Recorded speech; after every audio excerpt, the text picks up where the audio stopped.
वो व्यक्ति खराब है उस पार्टी में मत जाइए। हमें बोलना है हमारा पार्टी अच्छा है, हमारा नेता अच्छा है, हमारा पास आइए। हमें हमारा अच्छा बोलने के लिए किसी को बुरा बोलने का जरूरत नहीं होता है। हमारे अच्छा बोलने का इतना बातें है।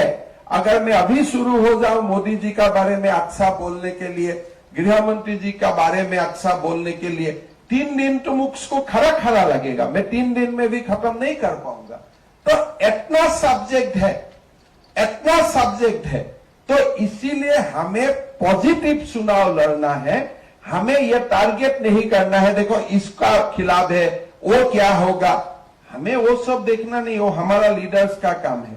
हमें चुनाव लड़ने के लिए हमको तैयार होना है, संगठन बनाना है और हमें उस पोजीशन तक हमारा पार्टी को लेके जाना है कि दिल्ली से जो भी ऑर्डर आएगा 24 आवर्स और इमीडिएटली आज ऑर्डर आएगा कल नॉमिनेशन देना है, उस सिचुएशन को हमें हमारा पार्टी को लेके जाना है। अगर कहीं में लास्ट मोमेंट हम ना लड़े, हमारा गुडविल हम लोग ट्रांसफर कर देगा। अगर हम ना लड़े, अगर लड़ लिया तो लड़ लिया।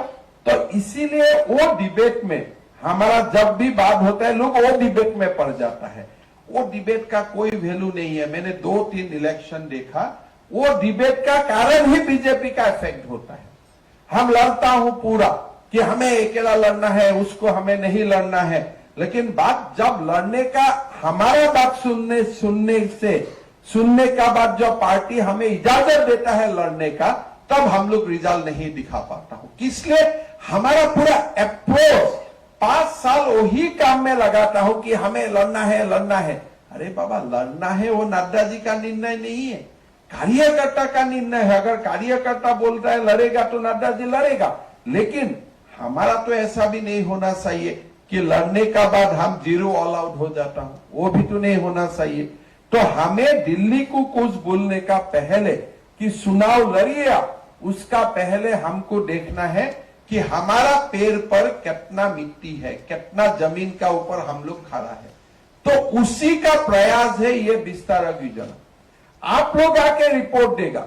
आप अगर पूछेगा कि हम लड़ सकता हूं क्या, हम लड़ेगा क्या, वो आंसर हमारा पास नहीं, वो आंसर आपका पास है। आप आके बोलना पड़ेगा संबित जी को विस्तारक योजना खत्म होने का बाद कि यहां बीजेपी लड़ने का भी सिचुएशन में आ चुका है because of our hard work. लेकिन नहीं तो मैं जब भी बात करता हूं वही बात पूछते रहता है, हम लड़ेगा क्या, हमारा क्या है, हमें हमारा। अरे बाबा लड़ेगा नहीं लड़ेगा तो आप बताएगा लड़ना चाहिए कि नहीं लड़ना चाहिए, और आप कब बताएगा, विस्तारक योजना का सक्सेसफुल कंक्लूजन का बाद। अगर हम योजना नहीं करूंगा, संगठन नहीं करूंगा और चुनाव का एन मौके पे हम बोलेगा हमको लड़ना चाहिए, वो बात हमें लड़ना, हमें उस बात से आगे हम लोग नहीं बढ़ सकूंगा। तो इसीलिए मैं आप लोग को निवेदन करूंगा, संगठन बनाइए। आप लोग का रिपोर्ट का ऊपर ही पार्टी आगे जाके निर्णय लेगा। तो आप लोग आके बोलिए कि हमें कैसे आगे बढ़ना है। मेरा और एक विनती है कि मेरा जो छोटे समय का अभिज्ञता है हमारा पूरा ये चुनाव का प्रिपरेशन में, हम देखता हूं कि हम लोग माइक्रो लेवल तक नहीं जाता। हमारा कोई सारे पोलिंग बूथ है जो पोलिंग बूथ में 2014 में हमें 10 वोट मिला था। उसका बाद 4 इलेक्शन हुआ, 2 लोकसभा हुआ 2014, 2019 और विधानसभा भी 2 बार हो गया, 4 election.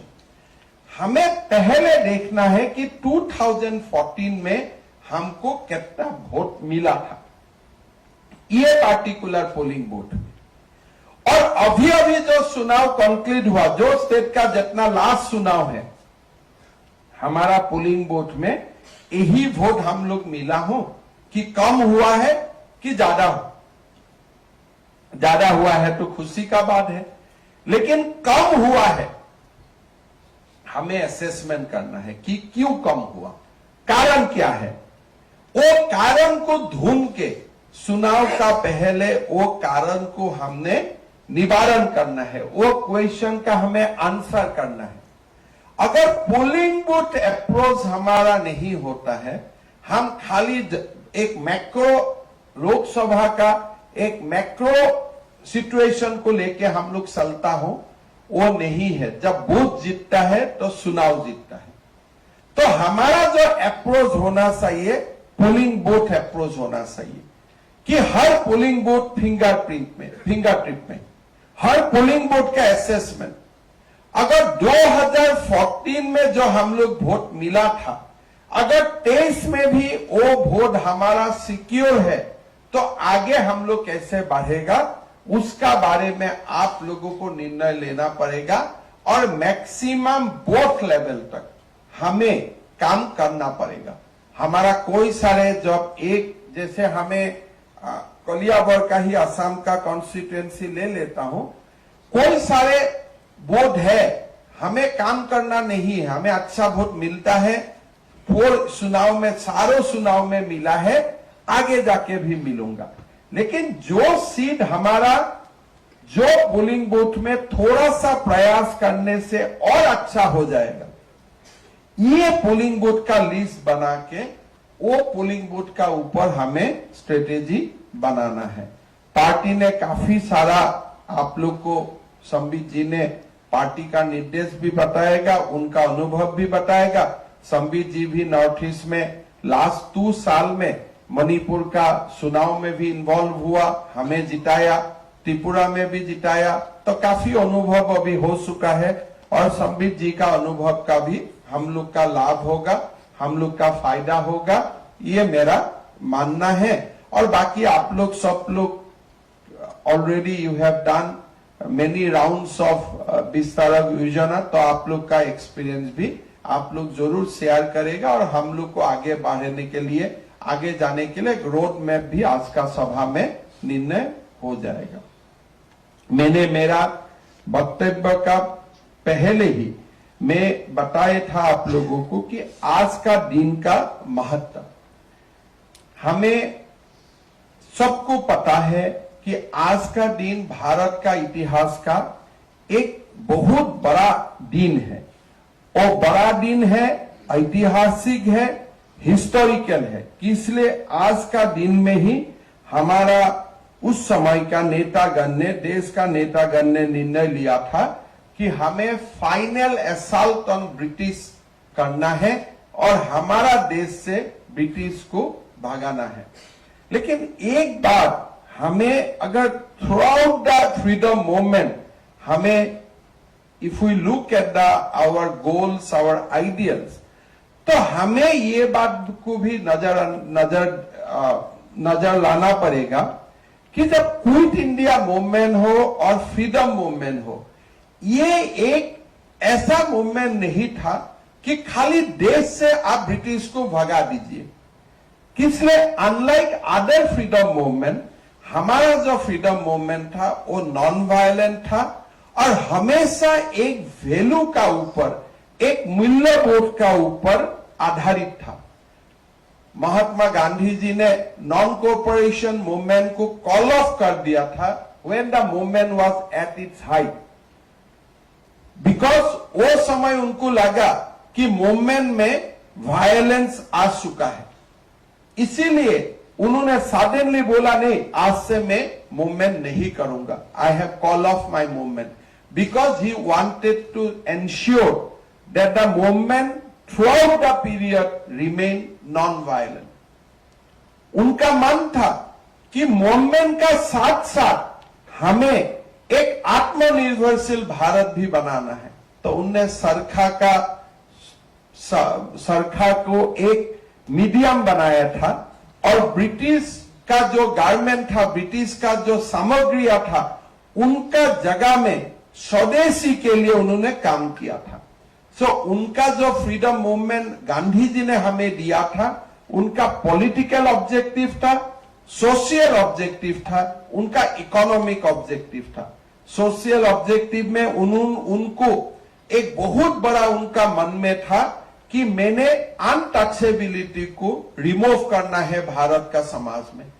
He work for the social justice कि अनटचेबिलिटी का कॉन्सेप्ट होना ही नहीं चाहिए. He work for economic independence and he also work for political independence. लेकिन क्या आज गांधी जी का वो वैल्यू हमारा देश में है? कम से कम हमारा देश को आज हम दो भाग में भाग कर सकता हूं, कांग्रेस का शासनकाल और बीजेपी का शासनकाल. अगर आप लोग कांग्रेस का शासनकाल देखें या कांग्रेस का शासनकाल में आप नजर लगाने का कोशिश करता है, कांग्रेस ने कभी भी हमारा इकोनॉमिक इंडिपेंडेंस के लिए काम नहीं किया. स्वदेशी गांधी जी ने शुरू किया, लेकिन कांग्रेस का कोई प्रधानमंत्री नेहरू से लेकर इंदिरा गांधी को लेकर राजीव गांधी से डॉक्टर मनमोहन सिंह तक कभी भी स्वदेशी या आत्मनिर्भरशील का बात वो लोग नहीं किया था. हमारा देश का आर्मी को इक्विपमेंट चाहिए, वो क्या किया था कांग्रेस का समय में? इक्विपमेंट तो लाया लेकिन टेक्नोलॉजी नहीं लाया. किसलिए? उनका यही अंदाज नहीं था, उनका वो विजन नहीं था कि टेक्नोलॉजी को भी आप खरीदो, फिर इंडिया में ही आप उसको बनाने का स्टार्ट करो. 3 दिन पहले कोकराझार में डिफेंस मिनिस्टर आया था राजनाथ सिंह जी, साथ में इंडियन आर्मी का चीफ भी था. बात में वो सुखोई 30 का फ्लाई पास्ट हुआ था, तो मैंने सुखोई का बारे में बोले सिर्फ ये तो रसिया का फाइटर जेट है. बोले नहीं, रसिया का तो है, लेकिन हमें इस सुखोई को हमने इतना मॉडर्नाइज किया हो, इतना इंडिजिनस एलिमेंट इसमें हम लोग डाला हो, तो रसिया का ओरिजिनल सुखोई 30 से हमारा सुखोई 30 कंप्लीट डिफरेंट है. एक नहीं है, नाम है सुखोई का, फंडामेंटल भी सुखोई है, लेकिन उनका जो एलिमेंट है. तब मेरा ध्यान आकर्षित हुआ कि मैं जो तेजपुर में था महामहिम राष्ट्रपति जी का साथ, राष्ट्रपति जी के सुखोई में उन्होंने एक सुखोई आकाश मार्ग में सुखोई में उन्होंने एक बार खुद सुखोई में एक बार पूरा ट्रिप लिया तेजपुर का ऊपर. तब हम लोग नीचे रहा था, वो समय हमें पायलट लोग बता रहा था कि ये एलिमेंट इंडिया का है, ये एलिमेंट इंडिया का है, ये एलिमेंट इंडिया का है. मतलब हमारे कांग्रेस का समय में टेक्नोलॉजी हमारा हो, इवॉल्व हो, स्वदेशी का कभी बात नहीं होता था. समाज में अस्पृश्यता दूर करने का बात नहीं हुआ था. हमेशा वोट बैंक बनाया गया था कि भाई ये वोट बैंक इसका है, ये वोट बैंक इसका है, और उसका ऊपर हमें राज करना है. अनटचेबिलिटी का खिलाफ काम नहीं किया था.